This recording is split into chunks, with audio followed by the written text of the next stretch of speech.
Hello good people, this is Jason Irvin, aka The Janitor, here bringing you another episode of Wash, Rinse, and Repeat. Now today's Friday, March 8th, and we're about 2 days away from our usual over-the-wire series releases. But the goal for this week was to make it to exercise 20, and we're definitely going to complete that today. So without any further ado, let's cue the intro and get right into that terminal.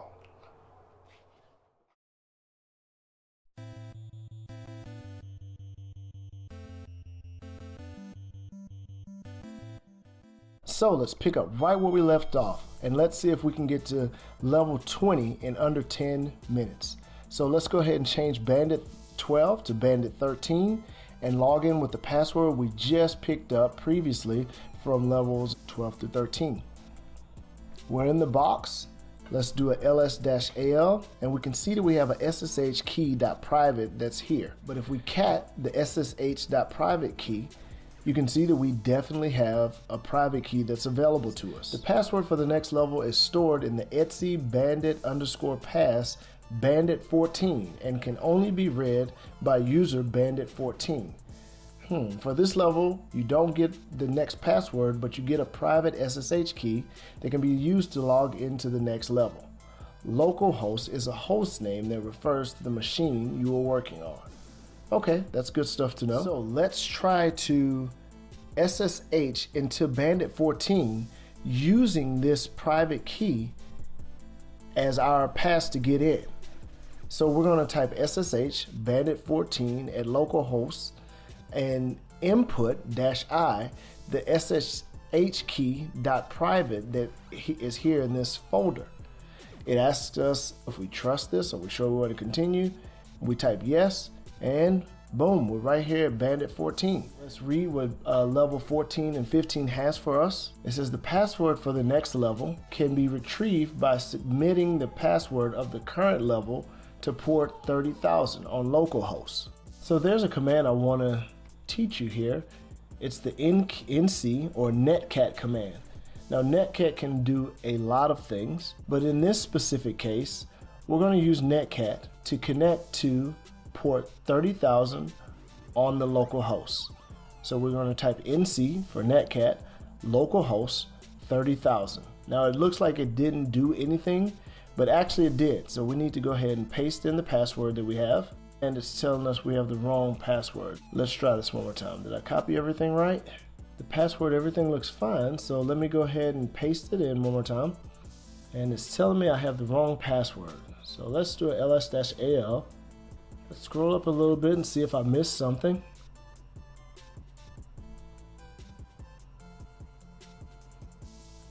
Oh my goodness, I didn't get the actual password for level 13 to level 14.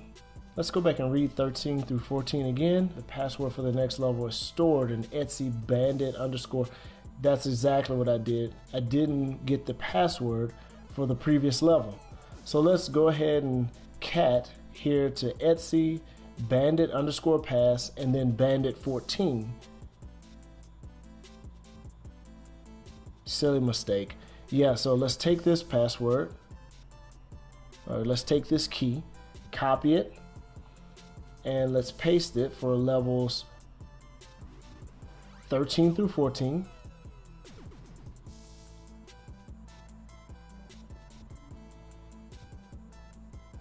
And now let's go to levels 14 through 15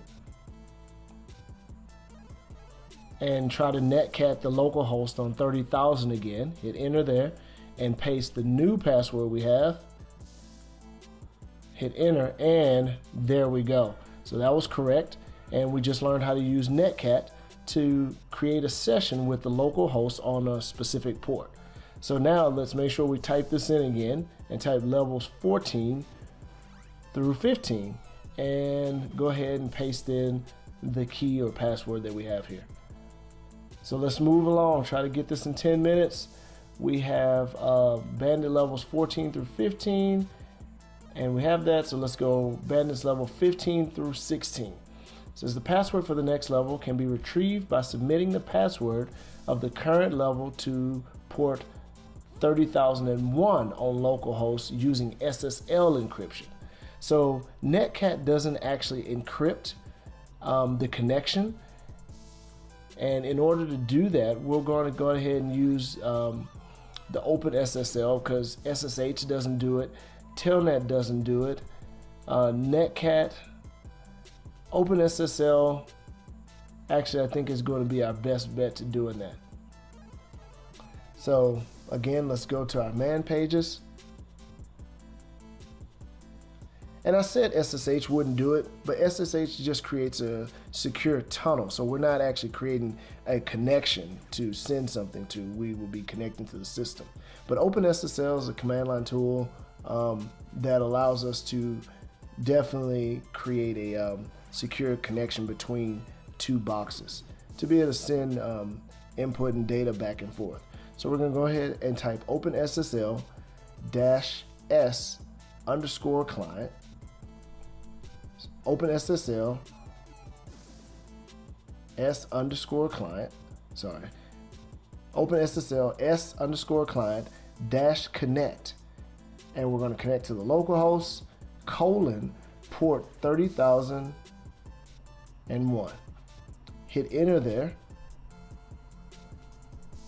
It's going to give us a little bit of screen time, but it's still going to kind of pause like the Netcat does to make it look like nothing's happening. So it may look like it's stuck.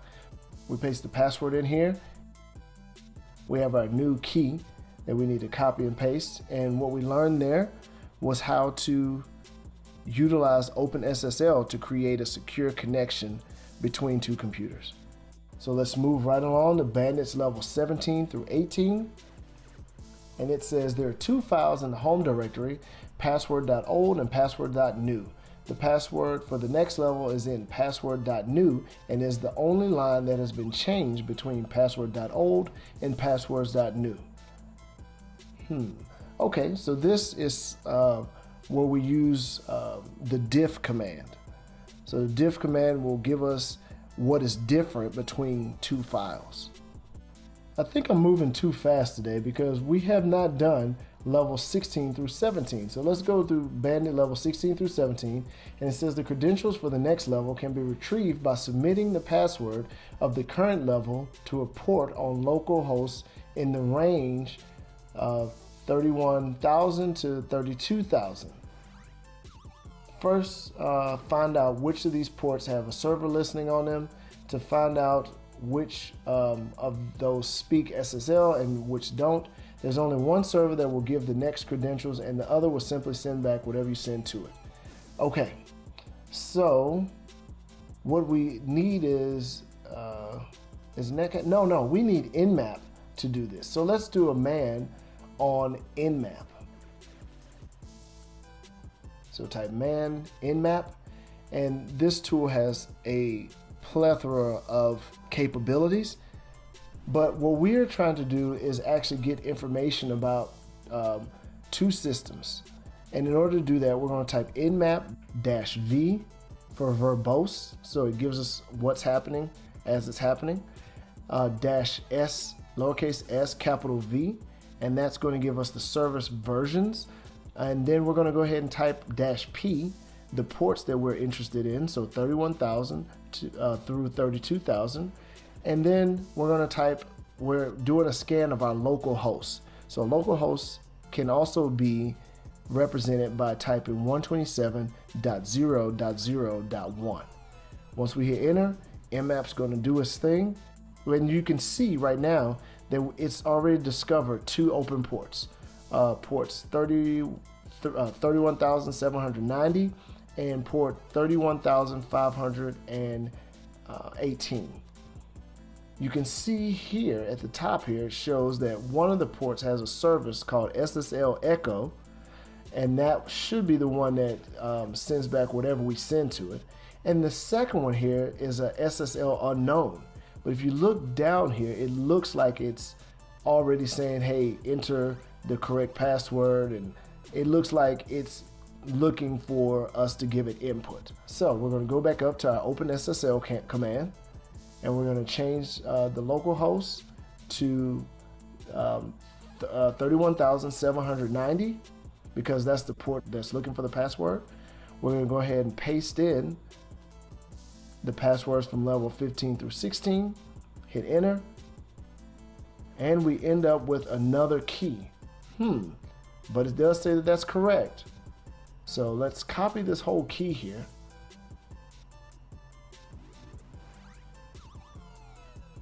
And I don't know if you remember, but that the key that we had earlier is probably going to be what we need here to SSH into another box. So we'll type levels 16 through 17 and put this as our key for it. So now let's read levels 17 through 18. Level 17 through 18 says there are two files in the home directory, password.old and password.new. The password for the next level is in password.new and is the only line that has been changed between password.old and password.new. It says if you have solved this level and see bye-bye when trying to log into Bandit 18, this is related to the next level, Bandit 19. Okay, so let's go ahead and just exit out of all of this here. Exit out of Bandit 14, and also let's exit out of Bandit number 13. And let's create our own private key on our box by typing vi SSH key.private. So what we're doing is creating our own SSH key. You press I for insert in VI and hit Control-Shift-V. And after that, we hit escape, :WQ exclamation, and that allows us to save the file. Now what we're going to do is SSH into Bandit 17. So change that 13 into a 17. And we're going to do the I for input, our SSH key.private that we just created. So we hit enter on that, and we get an error. It says permissions 0644 for SSH private are too open. It is required that your private keys are not accessible by others. But if we ls-al this file, we'll see that it has read, write, read, and read for the SSH private key. So what we're going to do to change those permissions is just type Chmod, CHMOD, 600 for the SSH key.private. Then we input that back in with our command, and it allows us into the box. We're Bandit 17, and we type ls-al, and we can see now that those two files, the passwords.new and passwords.old, are there. And we're going to use the diff command to see what's different between passwords.old and passwords.new. When we hit enter, we can see at the bottom there that what's different was this KFB string. So we need to go ahead and copy that, and that is going to be our key because that was what was different between passwords.old and passwords.new. So we're going to go ahead and copy that and paste that into our notes. So 17 through 18 are done. 2 more to get to 20. So let's go levels 18 through 19.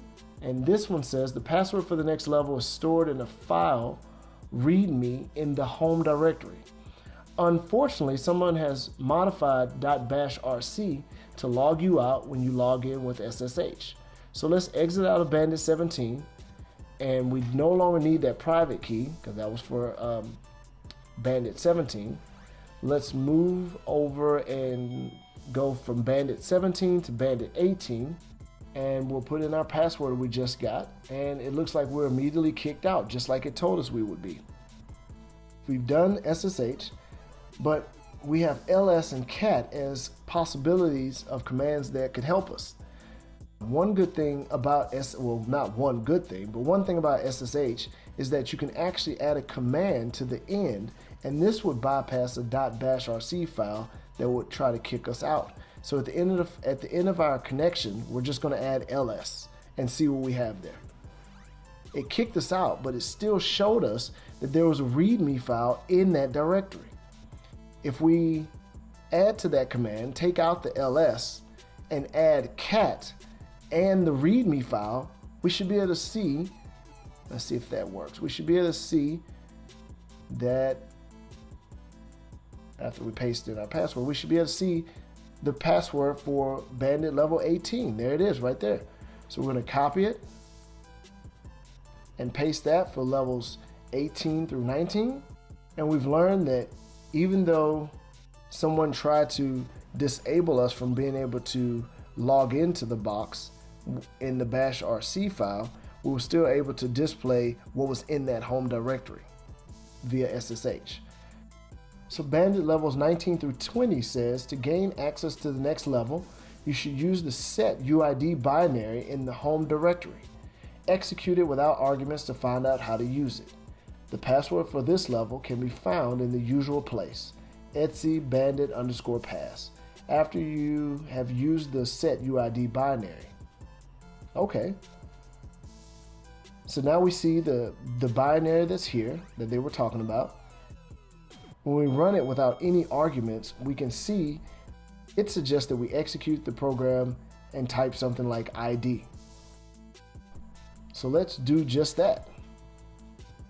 So let's /bandit20-do and hit ID, and it looks like it's telling us that we're Bandit 20 when we do this.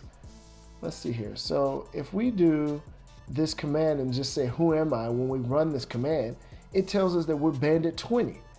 So if we run this command and do a cat on etc bandit_pass and then what, Bandit 20, there's our password right there. So let's copy that and paste that in, and it looks like we've made it. Levels 19 through 20 are now done. Paste that in, and we're good to go.